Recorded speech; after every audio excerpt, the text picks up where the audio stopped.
Hi everyone and welcome to the tutorial on Song for George by Eric Johnson. This is a tutorial I will be releasing in full on YouTube. If you are looking for loads of extra help, then please check out my Patreon page. The tab and notation file can be purchased through the music notes link down below in the description. This tutorial is one I'm doing mostly because of sentimental reasons. This was, after all, one of the very first solo acoustic songs I ever got into my fingers, years before Tommy Emmanuel reeled me all the way into the genre. There are a few challenges here, but the difficulty level is well below most songs we have done before on this channel. The alternate tuning is really doing most of the work. And that sentimental reason turned out to be very important because this tutorial seemed to be somewhat cursed for me. I'm not exaggerating. This is the 8th time I started work on this tutorial and something always went wrong. A microphone that gave distorted sounds, a camera battery that drops out halfway, a corrupted memory card, construction works next door. Each and every time I had to start over from scratch. And today's effort didn't start out hopeful either. I had to switch guitars because of a neck issue with my regular guitar, and I had to switch to my trusty old J40, which is set up for drop tunings. That means very heavy strings and really high action. Let's hope that is the only thing that happens today. So let's dive straight in. Nothing is going to stop me this time. We start out, as always, by taking a quick look at how the guitar is set up, and in this case you have to go for a double drop D tuning.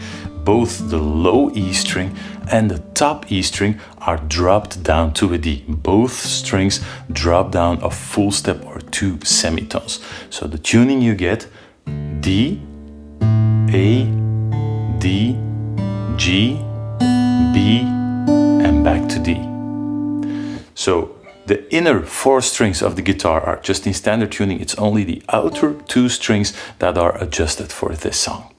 That's all you need. No thumb pick, no plectrum, just plain fingers, that's all you need. So let's have a look at the intro first. I'm going to play through the intro and then I'll see you on the other side. Welcome back, that was all. So the easiest intro I probably ever covered. You start out by fretting the 3rd fret with the ring finger on the B string. You rake with your fingers starting on the top E string all the way towards the low E string. Both of them sound like D now, and then you hammer on to the 2nd fret. That's all. You end up with what looks like a D sus2 chord shape, but because of that drop tuning on the top string, you actually get the sound of a D power chord. That's the intro. So now let's have a look at the first verse, and that's going to be a bit more complicated. As always, again, I'm going to play through it just once and I'll see you after that for the explanation.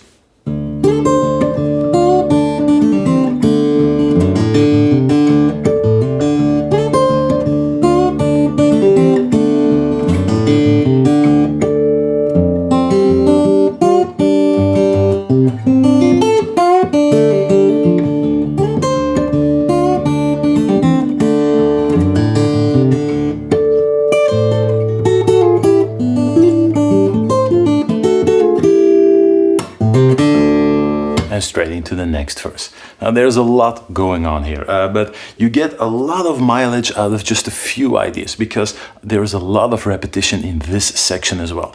If you, for instance, can play the first 2 bars, I think you can already play 60 to 70% of the whole song because there is so much repetition. Let's start out by looking at the bass part first. We are alternating between the low E string, which sounds like a D, and then with the normal or the regular D string, 4th string on the guitar. So, and we alternate in 8th notes. 1 and 2 and 3 and 4 and... Then the melody. You start with the index finger, 5th fret on the high E string, and you slide up to the 7th fret as an embellishment. So a really quick slide. Then you add the pinky on the 10th fret, again on the high E string. And as you do that, you transfer the index finger to the 7th fret on the G string, but you don't push down. You just play a natural harmonic on that spot. You make sure that that note you are playing with the pinky rings out as long as possible, even while playing that harmonic on top. That's the melody. Now let's add that on top of the bass part. The first bass note on the low D string is completely on its own. Then that slide is played together with the first bass note on the 4th string. Then right away, the pinky before you alternate to the low bass note again. That's the first part.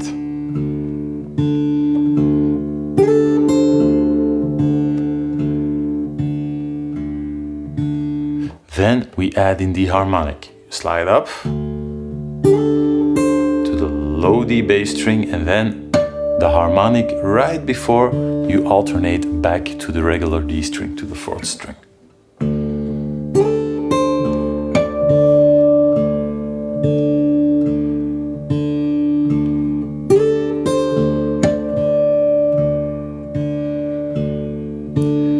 If you find it hard to get that harmonic to sound out loud enough to be able to carry itself across the rest of the parts, then make sure you pick close to the rear edge of the sound hole, quite close to the bridge. If you see Eric play this song live, you will see that his picking hand almost never leaves this position. Everything happens down here, never plucks above the sound hole itself. And that really helps to get that harmonic sounding out really, really bright. Again, one more time, that part of the melody.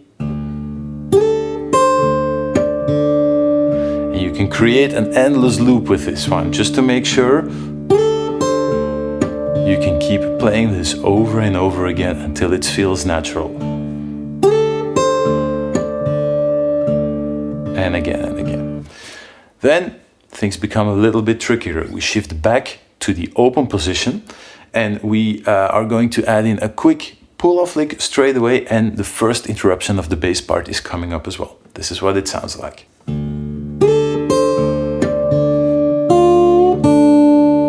Those are the first two melody notes dead on together with the bass note. First note is played 3rd fret with the ring finger on the high E string together with the low D bass note. And you're going to perform a blues curl or a blues bend on that note, which means bending it up a quarter tone, but don't bend it up straight away from the start. Leave the note ringing out in its original pitch for a while and just bend it up all the way at the end. So you're not going for this and just out of tune for the whole, just leave it ringing out.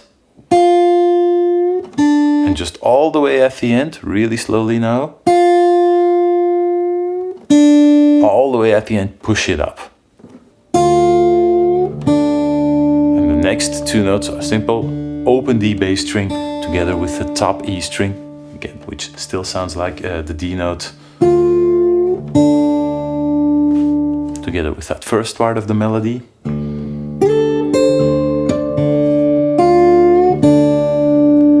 And now, something that I only learned while researching this tutorial, Eric actually drops the bass part now and he plays a quick pull-off open D string to the 2nd fret on the G string, pulling off to an open G string. And then going for a 6th interval, index finger, 1st fret on the B string, middle finger, 2nd fret on the D string. And up to this point, I always play this while keeping the bass pattern going underneath, and I had to unlearn that now. And it's something tough to drop. So if you see me add in the bass part again somewhere during the first part of this tutorial, it's just bad habits. So this is how Eric plays it. So going up.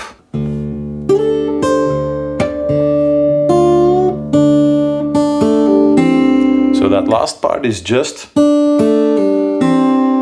only open top string, pull off, and that 6th interval on there. And then you end up on a D power chord, just the open D string, 4th string, together with the index finger, 2nd fret on the G string.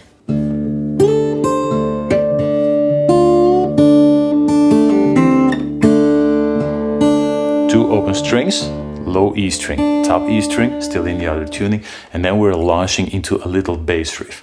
While we play that bass riff, Eric Johnson keeps that index finger down as long as possible, meaning he tries to let that D power chord ring out as long as he can. This is the bass fill. And I'm keeping down the index finger this time. This is what it sounds like without, or what it looks like without that index finger. So you start with the ring finger sliding from the 3rd fret to the 4th fret, open A string, open D string, back to the open A string. Then you add the middle finger on the 3rd fret on the A string and back to the open D string.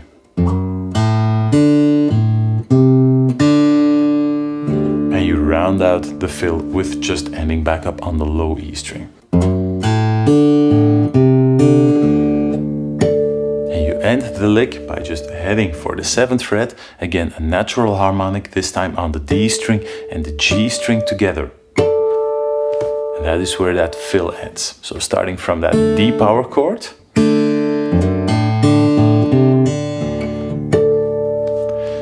something to watch out for in that bass fill is this song has a light swing feel. The 16 notes have a really light swing feel to them, and Eric Johnson always drops this swing feel whenever he plays this single note fill. And he also does this with a few other fills. I'll mention it each and every time. So if you listen to the song from the beginning, you get the sense of this light swing feel in everything that happens, and then once you get to the bass part, it's gone. It's a really subtle difference. It's something that I missed for many years, and again only picked up when doing my research for this tutorial, but it's a really cool detail, and it makes a huge difference in the sound and the diversity in what this song has to offer. So watch out for this. Swing fill, straight. And it really makes a difference. So you would expect the bass line to sound like this. And I'm really exaggerating now to show you how it would sound. And Eric Johnson drops that and he just plays it straight. So that's something really to watch out for. It does make a difference. Then open A string, hammer on to the 3rd fret with the index finger, open D string, 4th string, and then back to the same low D bass note we used a number of times now, and we just head back into a plain repeat of what we just played. So those first 2 bars sound like this. And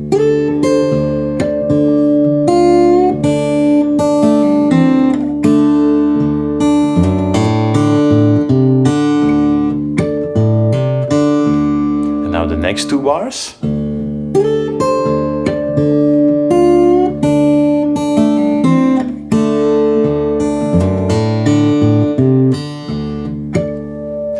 Exact same thing. The only thing that is different is we're not going to play that last bass run into the repeat. So that is all. So let me play those first 4 bars back to back.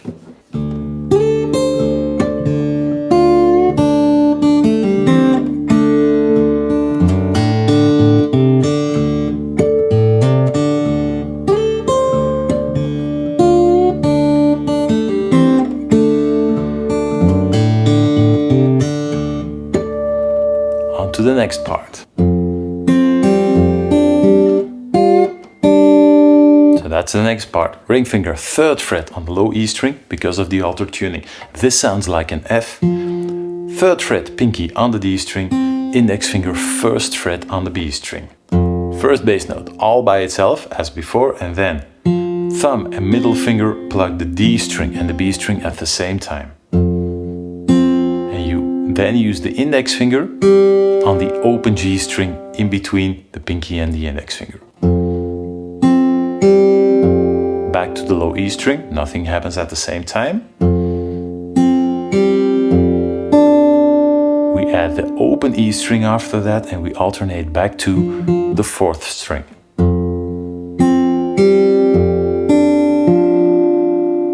That's that full part on that F chord.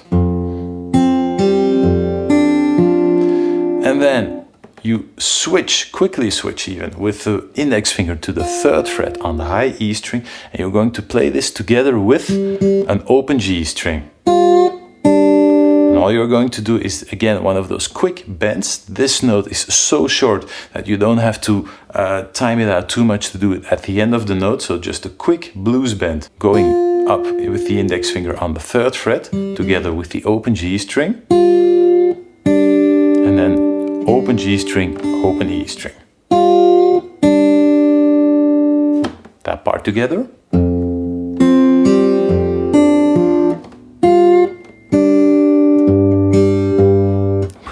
Easy part. Thumb on the low E string while fretting with the ring finger 5th fret to the index finger on the open G string and back to the thumb on the low E string, still fretting the 5th fret.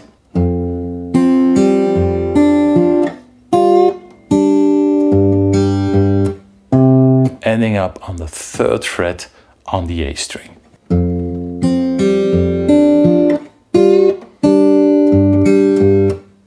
And then a really cool fill, at least cool in terms of fingering. We're going to mix open strings and fretted notes, and in the beginning this might mess a little bit with your brain. That's the fill, which is basically just a pentatonic fill, but Eric splits it up. He starts with the 5th fret on the G string, plays this with the thumb, and then goes with the middle finger for the open E string, which still sounds like a D. Then index finger on the B string, 6th fret with the middle finger, and then you add the ring finger on the 7th fret of the high E string, plucking that again with the middle finger. So each note on the G string is played with the thumb, each note on the B string with the index finger, each note on the E string with the middle finger. It's a really cool run because you get to keep most of those notes in that small scale pattern. You can keep them ringing out, and it's the intention to keep even that open D string, to keep that ringing out while you fret that 6th fret on the B string. So again, G string, E string, B string, E string. And with this really symmetrical shape you end up with, it's a really cool lick. Together with that previous part.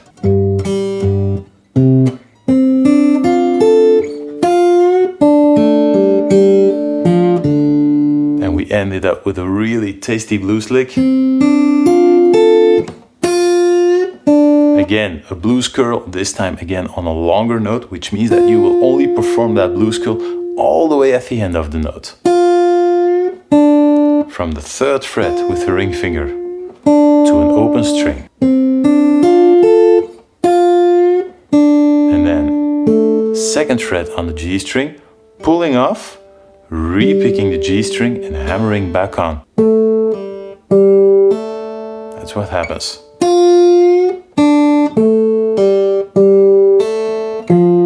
To the 3rd fret on the D string, again a blues curl, and resolving to an open D string.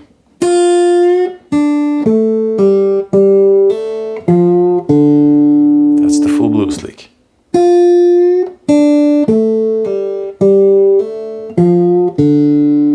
Together with that little scale run with the open strings in there.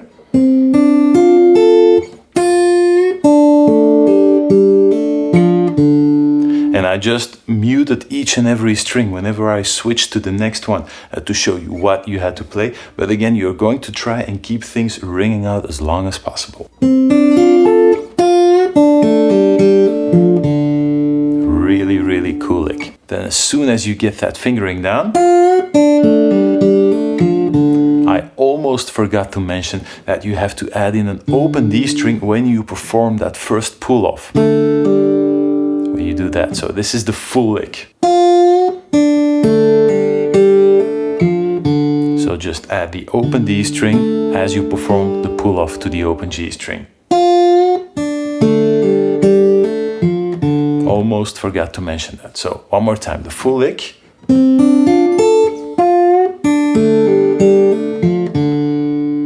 Together, starting from that F chord.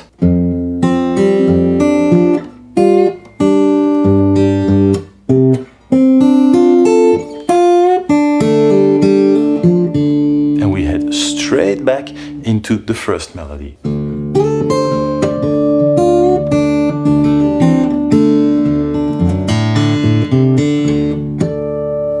Ending up on the harmonic and not playing the upbeat into the next section in the bass again. So let me play that full section up to now. So what we have is 2 bars of the main theme, repeated again, 2 bars of the main theme, switching to the F chord, the blues lick, and again 2 bars of the main theme.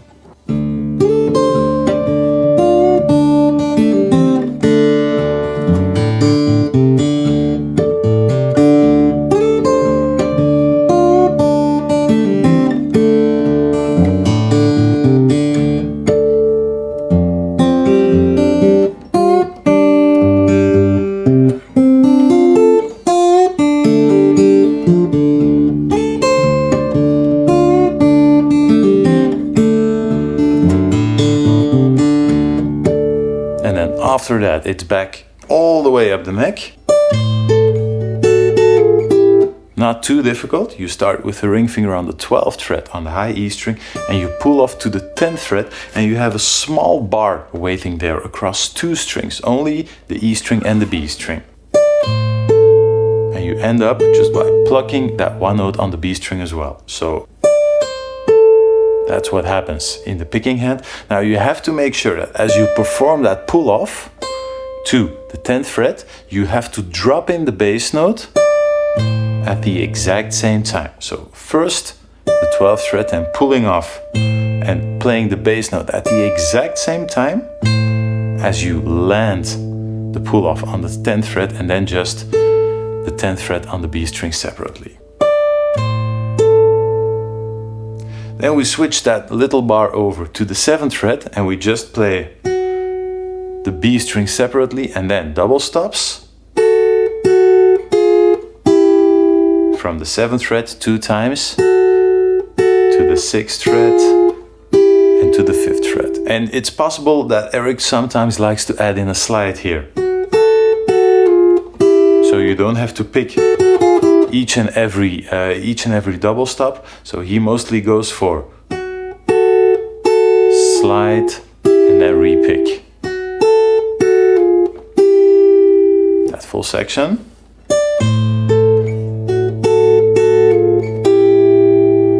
And now again one of those bluesy licks, but mixing open strings with fretted notes. So, and what happens here is open B string, open E string, played with the index finger and the middle finger, and then 9th fret on the G string, play this with the thumb, and you slide up to the 10th fret and straight back down. The first slide going up is an embellishment really quickly, and the second slide back down is in tempo. Back to, with the middle finger, an open E string, open G string, 2nd fret on the D string. That last part, top string is still plucked with the middle finger, then I use the index finger on the open G string and the thumb on the D string while fretting 7th fret with the index finger.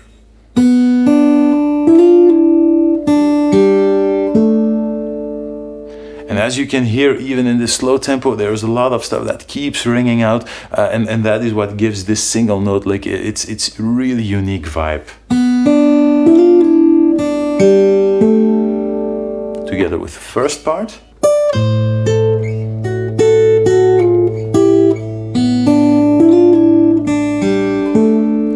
let's add in the rest. Not as technical. Pinky, 10th fret on the high E string. While that rings out, you add the ring finger to the 10th fret on the G string, and you remove the pinky on the high E string, giving you an open E string. That's the first part of the lick. Then you drop down the index finger across 4 strings. On the 7th fret, you start by playing 7th fret on the D string, and then again double stops. Basically the exact same thing you played before, but without that 7th fret on the D string there. And that is the end of the single note lick. If you watch Eric play this live, he changes all sorts of fingerings, and I can't really tell why he's doing this. So he starts out, I think, with the ring finger and then switches to the index finger somewhere halfway. And I can't really figure out the reason why, unless it is not to slide down that full bar, because you don't need that bass note once you arrive at the 5th fret. So maybe that is why he plays something like, and switches bars somewhere across or somewhere along that lick, but I really can't see the exact reason why. If that bass note is bothering you, I just mute it with the thumb along the way. Starting from those top notes up there on the 10th fret.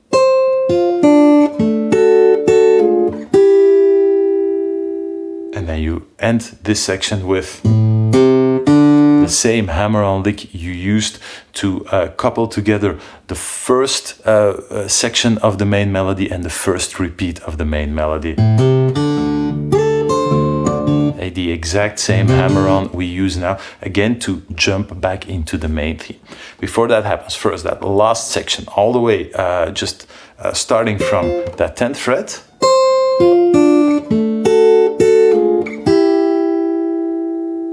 And now starting from the pull-off lick on the 12th fret.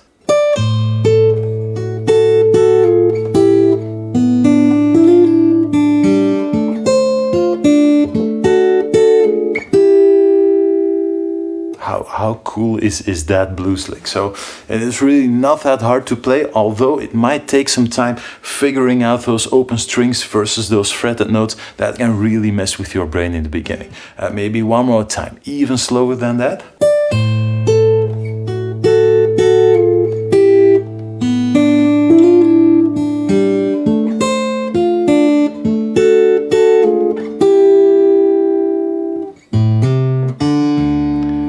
That low bass note, that first bass note, is already the first bass note of the next melodic section, which is the exact same thing as what we just played. Full repeat all the way through. So let me conclude the first verse by just playing through the whole thing really, really slowly one more time.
Let me play the next verse. It's a full repeat. I'm just going to pick up the pace just a little bit.